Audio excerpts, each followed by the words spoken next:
வணக்கம் மக்களே, இன்றைக்கி நம்ம என்ன சமைக்க போகிறோம் பார்த்தீங்கன்னா சாம்பார் வைக்க போகிறோம். இப்போ நம்ம துவரம்பருப்பு கழுவி எடுத்துருக்கோம்.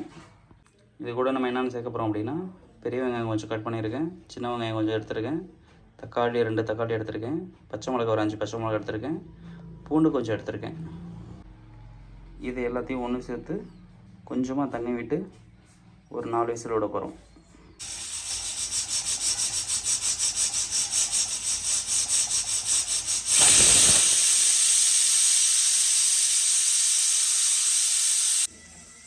சாம்பாருக்கு தேவையான காய்கறிகள் இப்போ நம்ம கட் பண்ணி வச்சுருக்கோம். கூடவே மாங்காவை கட் பண்ணி வச்சுருக்கோம். சாம்பாருக்கு எப்போவுமே மாங்காய் கொஞ்சம் போட்டோம் அப்படின்னா டேஸ்ட்டு சூப்பராக இருக்கும். இப்போ நம்ம சட்டி வச்சுட்டோம்.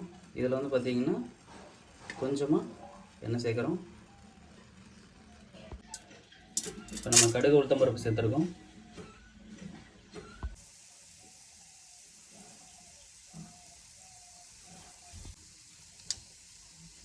கடுகு நல்லா பொரிஞ்சு வர டைமில் வரமிளகாய் சேர்க்குறோம்.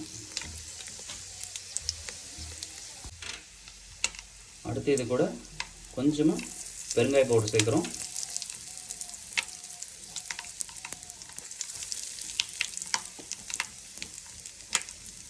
கொஞ்சமாக கருவேப்பிலை சேர்க்குறோம்.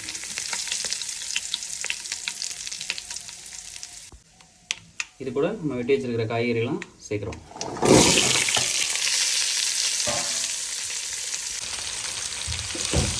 கொஞ்சம் நேரம் நம்ம காய்கறியை வதக்குறோம். சரிங்களா? இப்போ நம்ம வேக வச்சிருக்கிற பருப்பை இது கூட ஊற்றுறோம்.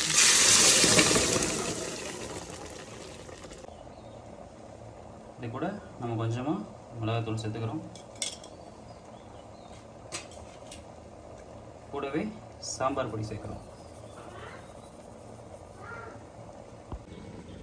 இப்போ சாம்பார் நல்லா கொதி வந்துட்டு இருக்கு.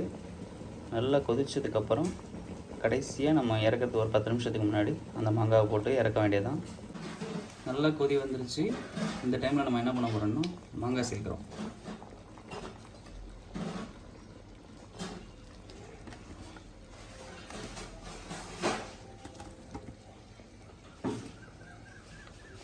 மாங்காய் போட்டோன்னே சிம்மில் வச்சுருங்க, இல்லைன்னா மாங்காய் சீக்கிரமாக வெந்து கரைய ஆரம்பிச்சிடும்.